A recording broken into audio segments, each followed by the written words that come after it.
streaming.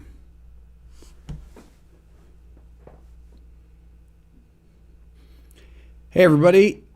We have a fun topic today. This topic is about predictions. I love predictions, especially when I'm not making them. I'm going to actually react to some predictions that Ted Gioia, who's a great writer, I follow him on Twitter, but he writes for the New York Times, and he's an author, written a lot about jazz. But he had a thing that my friend Pat sent to me this morning about 12 predictions for the future of music. We're going to talk about them and see kind of what I'll give you my opinion on each one. I glanced over them, and I've been thinking about this a little bit today, and we'll discuss it and get your opinions too. I'd love to see the comments on this. This is really fascinating. I love predictions, right? By the way, Bobby Huff, how are you, Bobby? Good to see you. We have a discount going on through Halloween, so through next week. It's our annual sale. The discount code is RB1031. 60% off my Beato book bundle. It's a 700-page PDF. You want to learn about music theory, improvisation, know what key you're playing in, music theory for songwriters. It's all in my Beato book.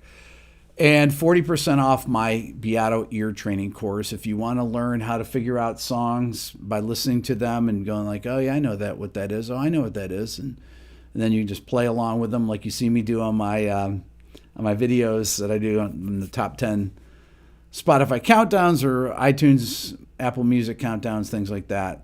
That's how you do it. You do it through ear training. Okay, so let's talk about this. Let's read down some of these. You can follow Ted on Twitter at Ted Gioia. It's Gioia is how you spell his last name. Okay, number one, record labels will gradually lose the ability and desire to develop new artists. Okay, so, and I'll read you his rationale. He says there simply won't be enough profit in young talent to justify the large required investments, but labels won't disappear. Instead, their focus they will focus increasingly on their old catalog and archive materials. Well, this is something that is definitely already begun. If you think about the Bob Dylan deals, the Paul Simon deals, Neil Young, all the people who are selling their publishing, these massive publishing deals. And one of the things about this, though, that is really, I don't think is that much of an issue, and this is going to come up with on a couple of these things. It doesn't cost as much money to make records as it did. That's one of the great things. If you watch any of the young artists that are making, the Billie Eilishes or whoever that make their records at home, you don't need to go into a $2,000 a day studio. When I was in a band back in 1999 making a record, it was $2,000 to $2,500 a day. And a record would typically take 4 months. Well, you don't have those kind of costs now. Essentially, you need a digital audio workstation, like a keyboard controller, and you can use software after that. You get a microphone that'll plug into, I have an Apollo X4 right here. It's a universal audio interface. It has digital modeled preamps, compressors, any kind of plugins you want are available.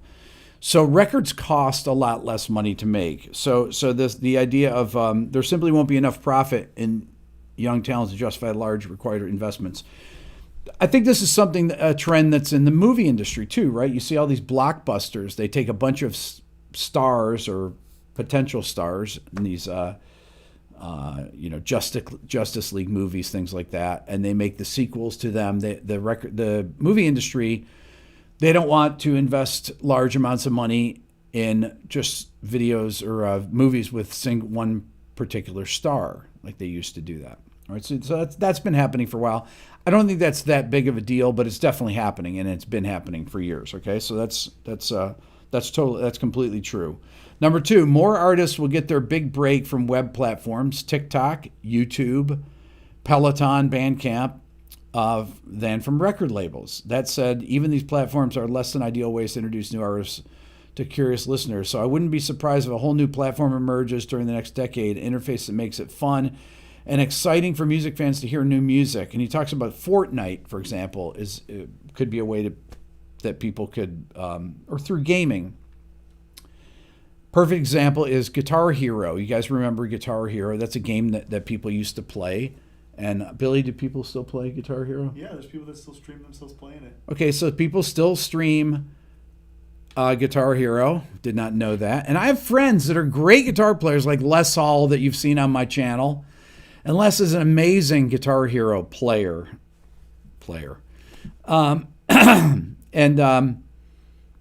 Can I see? And I think that really introduced a lot of people to classic rock songs.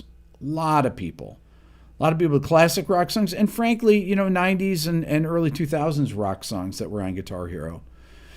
So yes, that's something that's been happening, and I agree. I agree that will happen more. I did not know that things like Peloton, that there's music that go along with those, the biking. Somebody put a question mark on there. Peloton. I didn't know that either. Okay, number 3. A particular phenomenon will emerge. Listeners will have favorite new songs, but not know or care about the name of the artist. You got to hear this great new song on my workout playlist. In an odd way, our discovery process will turn to the medieval model circa 1000 AD, when compositions could achieve enormous popularity, even if people who created this music remain largely anonymous. Well, I'll give you an example of this. If I say, well, I'm going to see it come up in the chat, but if I say, how many of you know Whiter Shade of Pale, that song that's the biggest song in the UK? It's the most played song ever in the UK. Whiter Shade of Pale. Who is the artist? Well, I know some of you are going to know, but most people know Whiter Shade of Pale, but they have no idea who the group is that did it. And there's many, many oldies that especially one-hit wonders, that somebody said the Moody Blues, William, and that is not correct. Michelle says she does Green Arrow, Bach. That's right. That's pretty good. That's funny. So some people know it's Procol Harum. That's right. I have a very funny story about that I will tell when I do my breakdown of that song. I've got a very, very funny story about that song related to one of my videos. You guys will not believe this. I don't mean to tease it like that, but so that is look, that my brother called me and he said, "Hey, I sent you this video. I'm trying to find out the music to this thing. Do you know what it is?" And I listened to it and I didn't recognize it. It wasn't a song. And I said, "No." He says, "How could I find out what this is?" Because I had talking over it. And I said, "I have no idea how you could find it out. Where did you hear it?" Well, 2 weeks later, yesterday he calls me up. He said, "I found out where that song was from. It was from a movie trailer that he had seen. He recognized it from some trailer." Okay, so it wasn't a song, but this stuff goes on today. But as people find things on playlists, and I'm going to talk about this. I listen to playlists today, and I do pretty much every day when I drive my girls to school. We listen to playlists. Next one, number 5. Dead musicians will start showing up everywhere via holograms, biopics, deepfake vocals, and other technology-driven interfaces. These resurrected performers will capture an increasing share of industry revenue and put the squeeze on living artists. This will eventually happen with dead movie stars and other celebrities too, but deceased musicians will lead the trend because it's simpler and cheaper to fake an audio than, for example, a commercial film. Okay, I don't know about this. I mean, I know that things like this, I've seen these deep fake videos and things like that. I don't know about holograms. Billy, you know anything about holograms? Yeah, like there was the Tupac one. They were theorizing of doing one with Frank Zappa. Are they doing a Frank Zappa hologram? I have no idea. I can't remember if they were doing. I don't know about holograms, guys. I have to say, I'm not sure about that. How logical this is. If this is something that is possible to do, but Jimi Hendrix is a hologram. Oh yeah, it's definitely Ebert possible. says, I could see that. Mike says ABBA aren't dead yet. That's right, they are not. ABBA's a great band. So this is kind of an interesting take on that. I don't know about that. So maybe that's the case.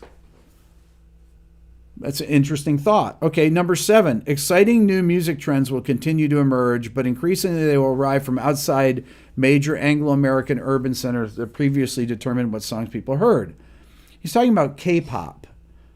That's one of the things. And he says a power shift away from LA, New York, and London. So get ready for A-pop from Africa, I-pop from India or Indonesia, and a whole host of competing sounds from Latin America, China, Eastern Europe.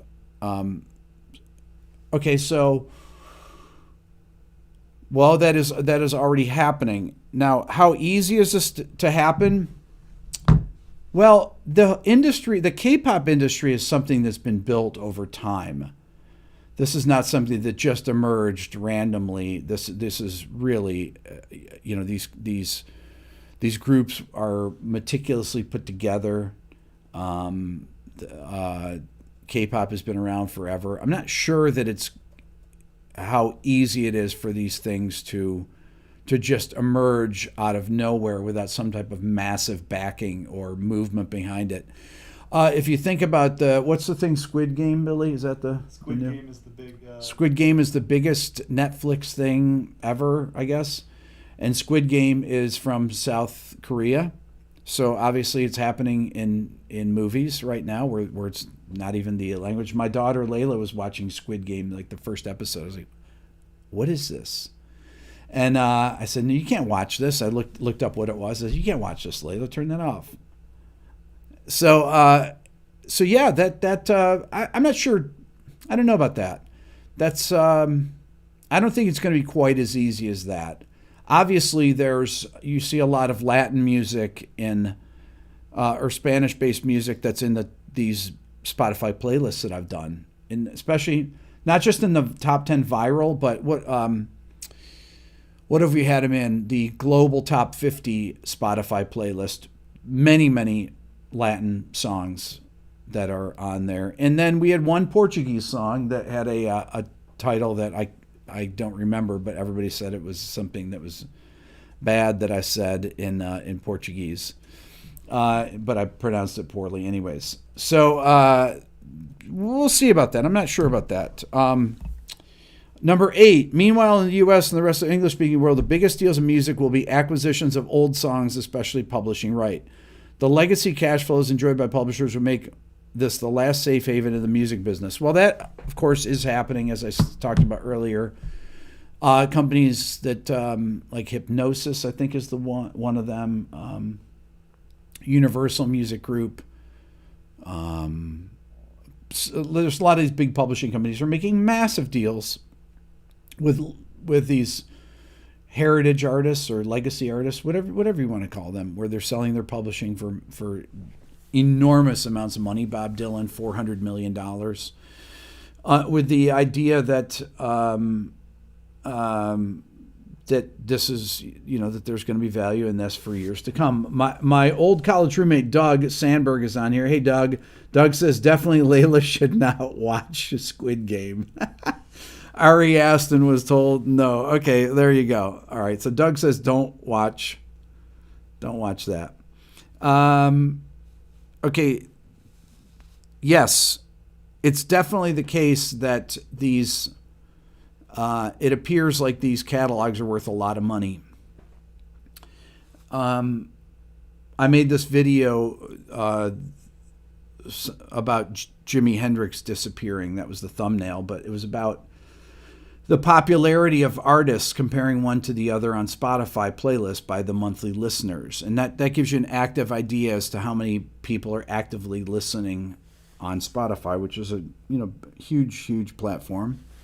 And Queen in the video had 39 million monthly listeners versus 24 million by the Beatles, 21 million by the Stones, 15 million by Zeppelin.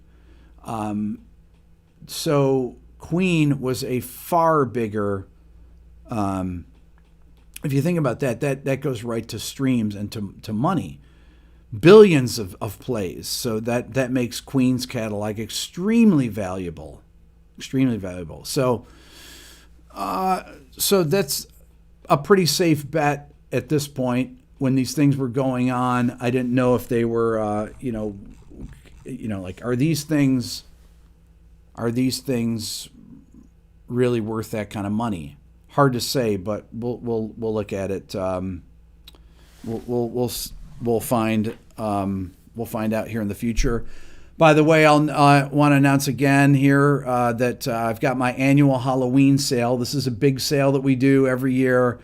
Discount code is RB1031. This is how I finance my channel, how I go and do things. It's, through my Beato book bundle, 700-page PDF, 60% off on that with the discount code RB1031. And then for my Beato ear training course, RB1031, 40% off that.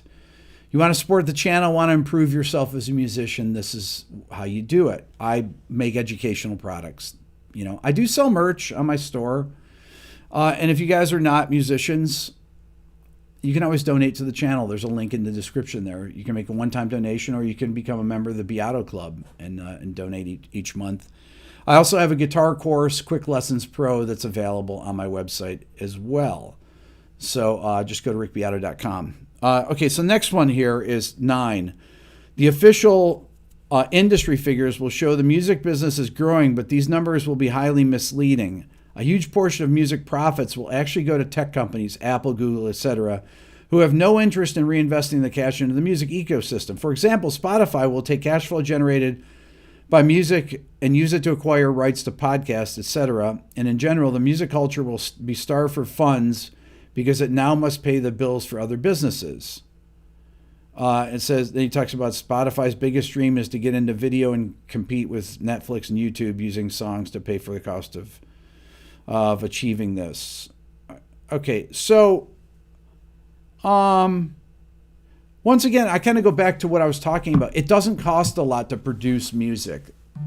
This is really the thing that I don't necessarily agree with Ted on this now, because it doesn't cost a lot to create the music. It does cost a lot to promote it, but it doesn't cost what it did. And people can promote it through social media really for very little. I have a following here of 2.6 million, something like that, right? And then on Instagram, 400 plus thousand people that I can promote. I could theoretically promote my Spotify playlists that I don't have through here, and people are like, Rick, you should promote bands through here and everything, and but I mean that's a way to do it. You could use influencers, influencers of music, could promote them through through playlisting and things like that, where it costs very little money. I don't think that's necessarily that big of a deal at this point. Yes, it costs money to promote records and get them on playlists. There's no question about it. I guarantee you there has to be some type of payment going on, like there was when back 7-8 years ago when radio was still big. Back then, the payola that would happen would be, I want your band to come and play our big Christmas, 99X Christmas thing that's going on here. And obviously, in exchange for that, I'm not saying 99X did this. I don't know anything about this, or whoever it would be. Star 94, you go and play this thing for free in exchange for maybe more spins, right? Maybe they put it into a heavier rotation because of this. So yeah, and it used to cost when I had a number one song, I know the label spent $500,000, something like that, in promotion. That's how much they would spend, and that would cover things like putting bands in buses to go to radio stations and tour around the country and do that, talk to their program directors, play free gigs, things like that. Yeah, used to cost a lot of money, but it doesn't cost that much money anymore. So I don't know about that. I think that some of that, yeah.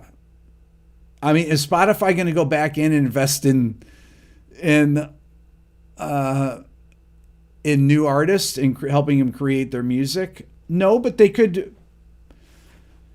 But they have playlists of new music. that happen all the time that are out there. I listened to today the new jazz playlist, which is new jazz releases, and I listen to new indie rock releases. So driving my girls to school, and they're like, "What are you doing?" I said, "What do you mean? Like, what is this music? Why do you keep changing it after 1 minute?" And I said, "If nothing interesting happens in a minute, then I change it. Like, you have 1 minute. I'm sorry to say, they have 1 minute to get my attention. I mean, something interesting has to happen in the first minute of a song. I think that's only fair to the listener. Please make something interesting happen in the first minute." And this was really the case on both the jazz and the indie rock playlist until I got to the new War on Drugs song that I love. That's amazing. And I would play it now, but I don't want to get demonetized. But I'm going to make a video on that song. It's beautiful. But it starts right off with a hook, great melody, great lyrics, great singing. So you can do it. And there are a few songs on there that were really interesting right off the bat. So definitely the case. Okay. Number 11, record labels will increasingly pursue a bare bones, low investment approach. A few execs will be able to maintain lavish lifestyles even in declining music industry. There won't be much cash for lower level organization. Most people working in the music business will be poorly paid with few opportunities for advancement. Most people working in the music business, most people working in the music business are poorly paid. Okay, so this has been going on since 2005 or so. So when I started as a producer back in the late 90s, early 2000s, I had about 25 bands get record deals that I produced. Now, I didn't produce their major label records. A couple of them I did, but most of them I did not get to produce. They wouldn't trust me with these new signings. The A&R person would have some producer that they had a relationship with, and they would essentially go to them for the record. So I'd go out there, farm the stuff, find the people, make their demos, play a lot of the parts on their things, come up with their arrangements, and then they get signed and someone else would produce the records. But, only about 4% of these records are successful. So at the time, the head of A&R at a record label, let's say Columbia Records or Warner Brothers or wherever, would make about $750,000 would be their yearly salary. Okay. Whereas the interns or the lower A&R people, some of them might make $30,000, which is pretty much what they pay them now. I think something like that. Bad, especially when they're living in New York or LA. Really bad. Right. Well, they got rid of those positions. They were the first ones to go because the heads of the labels are the ones that want to make all the money. And that's just the case. They got rid of all those people because then it just became about research. It was all research driven after that. Who's the top thing on, this is before TikTok, before YouTube, everything. They would go and, is there a band breaking on a local radio station? Oh, there's a band in Biloxi radio, the station that's number one. Or there's Shinedown, who I worked with on their first record. They had a song a cover of Simple Man by Leonard Skinner that they did on the Boston radio station when they were touring, when the record was already out. And it became the number one song on that radio station, this cover that they just randomly did at the time. Because the guitar player Jason, who was in their first record, he was married to Ronnie Van Zant's daughter. And they did the Simple Man cover. The label ended up taking that song and stripping it onto the record, onto the CD, re-releasing the CD with that song on it, and it went, it's a double platinum record now. Okay? I'm supposed to be getting my double platinum chart anytime here.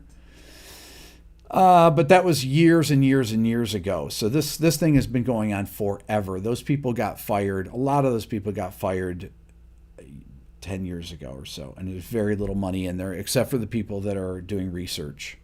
And now they're doing research about what things blow up on TikTok or wherever they do, Instagram or YouTube or whatever platforms. I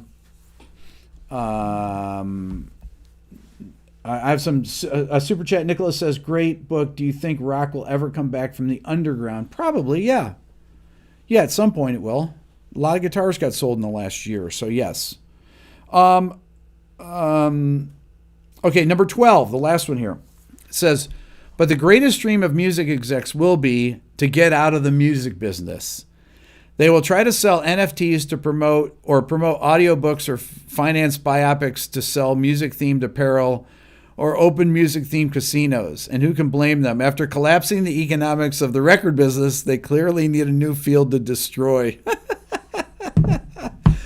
Ted, I love the cynicism in that. I'm right with you completely on that. So as far as the NFT thing is concerned, I've heard people talking about NFTs as memorabilia, selling things. I've heard people talking about selling NFTs, non-fungible tokens. Is that what that is? Yeah, that selling them. Basically, you're selling digital code of something. Could be a piece of artwork. It could be a song. Could be a video.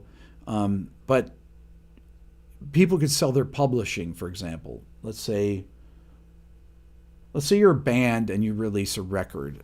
And the way that you finance is that you sell 300 pieces of the publishing of the record. Okay. And you sell it for $1,000 each. And in that, these people own a part of the publishing of the record, right? And then all of a sudden the thing blows up on TikTok, and then a record label wants to sign them and says, well, they don't own all their publishing. $300,000 went to the band to buy their NFTs publishing of the song. And so you're going to need to buy them back from the people. Maybe there's a clause that when people buy these NFTs that they're like stocks. I'm just spitballing this and making this up right now. And these stocks, these NFTs, if a majority of the people agree to sell them back to the label, maybe they sell them for $5,000 a share as opposed to $1,000, and you've made that percentage, or whatever it is. Maybe it's $10,000 a share, and they pay them for it in that way, and they buy them back, right? And you get essentially like a stock dividend. So that's a possible. There's many scenarios with these with these digital NFTs, things like that. Who knows what's going to happen with it?